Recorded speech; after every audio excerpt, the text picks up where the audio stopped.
YK Osiris is a strange case because I only ever talk about this dude musically, and whenever I do talk about him, I'm always talking about him within the context of a garbage can. I've never liked his music and have been historically dismissive of anything that he does artistically, and that isn't because of any previous disdain or future premonitions that I had about YK Osiris. This video isn't about, oh, I felt it all along. It's not about that. It's just I understand why a guy like YK Osiris would rely on antics and publicity stunts and basically attempts at things like this in order to jumpstart a failing rap career.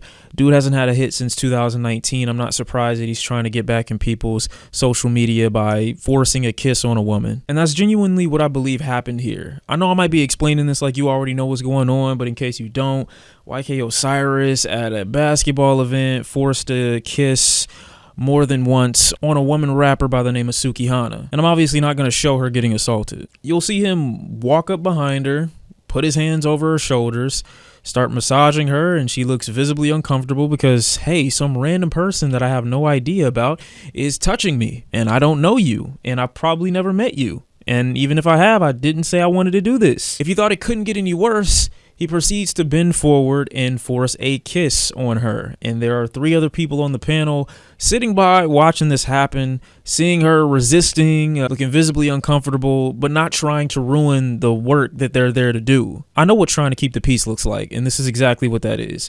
I don't want to ruin the scene. I don't want to ruin what we're here to do. I don't want to stop the momentum that we have right now by making a bigger deal out of this. But at the very least, I just want this dude away from me and get no help in the process. She's sitting in between 2 comedians, one of which looks like he's scaling the room to see if it's okay for him to defend her, and the other who's made jokes on Twitter about assaulting his own daughter. I mean, when I talk about a more useless group of people to help in a situation like this, it's almost laughable. About as funny as YK Osiris seems to think this is, as he's laughing hysterically walking away from the scene. Now, discourse around this subject has been one of victim blaming, basically. Sukihana is known within the music industry as someone who's been very promiscuous, very open with her sexuality, outspoken with the things that she likes to do in her own sexual endeavors, which there's nothing wrong with, so long as it's not forced upon anyone who doesn't want to hear it. So because she has this history and this type of reputation within the music industry, I guess that's made people believe or feel like it's okay to talk about her any kind of way, do what YK Osiris did, or basically imply that she had it coming because this is what she's done with her brand. If you're having a hard time following where I'm coming from,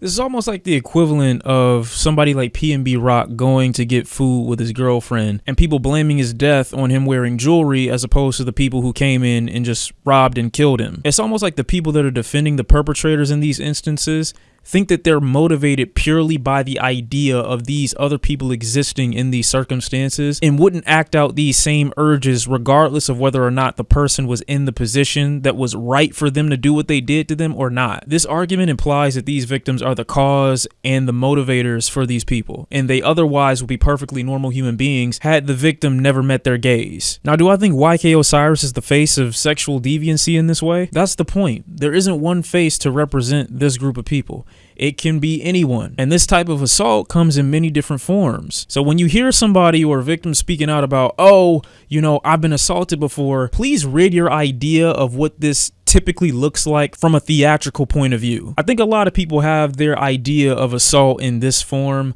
as like catching somebody by themselves in a dark room or in a dark alley and then someone forcing themselves upon them. It can be as simple as this. Although this is still a crazy thing to see, there are significantly more minor ways for something like this to manifest as well. But just in case you had some disbelief because your idea of what this typically looks like isn't represented by the video that you might have seen YK Osiris in, doesn't mean that every person that has a story about something like this means that they had it the way you typically think it would be illustrated in your mind. That's why someone like YK Osiris can easily fit the bill for something like this, just like the creepy guy that lives down the street from you. There's no face, there's no representation, there's no standard. It can be anybody. So obviously we know this is wrong.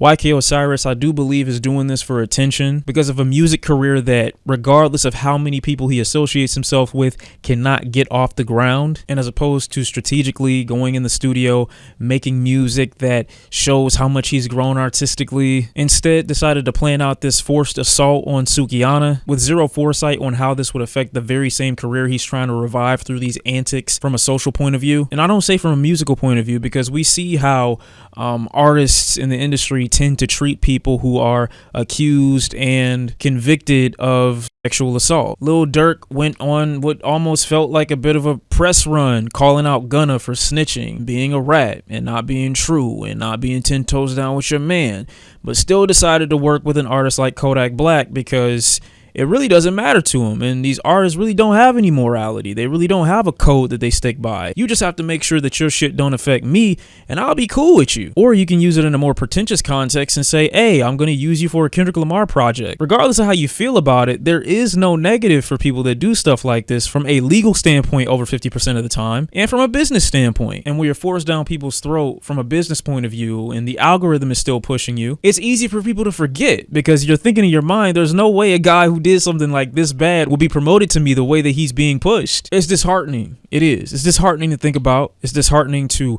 ponder on. If you're asking what Suki's response post-assault has been to all of this, she's basically deleted her Twitter account, removed herself from social media, possibly to reflect. I hope she's not looking at this as a sign or indication that it's somehow her fault. She responded via tweet saying, I'm hurt and I'm scared to stand up for myself. I drink to hide that I'm very sensitive. I feel things more than the average person. I stopped drinking yesterday, but today I've been crying all day. I asked God to strengthen me and to use me to help others and to order my steps in his word. I just want to go away for a while. So clearly she's feeling the effects of what happened and has decided to remove herself from the situation entirely. I don't know if she's moving forward or plans to with any kind of legal team, but for anybody who's still an apologist of behavior like this, I want you to understand that the way people behave, market themselves, obviously within reason, so long as you are not harming anyone, harassing anyone, or hurting anyone, your respect to their boundaries should not be dictated by the way they move, by the way they speak, by the things they talk about. If you are inspired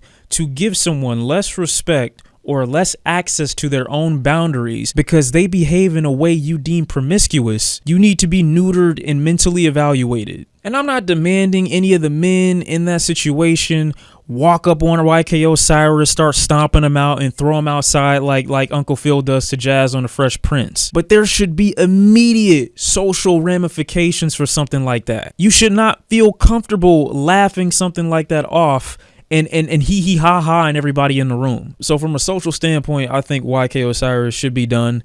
I don't expect any business ramifications.